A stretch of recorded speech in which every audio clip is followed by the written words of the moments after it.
పడుకున్న వెంటనే కంటి నిండా నిద్ర పట్టాలంటే దీనికి కావలసినటువంటి పదార్థాలు 4.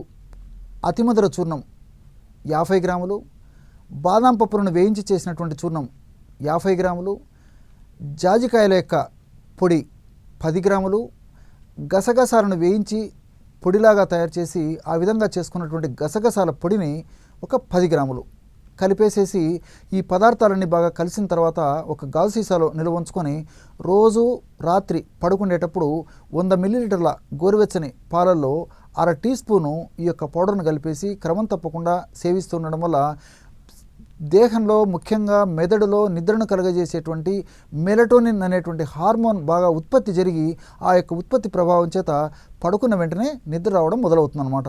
ఈ యొక్క ఔషధాన్ని మరి శరీర తత్వాన్ని బట్టి కొంతమందిలో చాలా త్వరగా ఫలితం ఇస్తే కొంతమందికి వారం రోజులు 10 రోజులు కూడా టైం పట్టేటువంటి పరిస్థితి ఏర్పడుతుంది. కాబట్టి ఓపికగా పట్టుదలగా కృషితో మరి సాధించాలన్నటువంటి ఆ యొక్క దృఢ సంకల్పంతో ఈ యొక్క ఔషధాన్ని వాడుకోవడం వల్ల మరి క్షేమదాయకంగా ఆ యొక్క సమస్య నుంచి బయటపడవచ్చు. అదేవిధంగా చక్కటి నిద్ర కూడా పొందవచ్చు అనమాట. మరి ఈ యొక్క ఔషధాన్ని కూడా కొంతకాలం పాటు వాడేసి ఆపేసేయాలన్నమాట. మిగతా కొన్ని ఔషధాలు మరి దీర్ఘకాలం పాటు వాడినప్పటికీ ఎలాంటి ఇబ్బంది ఉండదు. కానీ మరి ఈ యొక్క ఔషధంలో ముఖ్యంగా గసగసాలు ఇలాంటి ఔషధాలు అదేవిధంగా జాజికాయ లాంటి ఔషధాలు ఉన్నాయి. కాబట్టి కొన్నాళ్ళ పాటు వాడి ఆపేస్తే సరిపోతుందన్నమాట.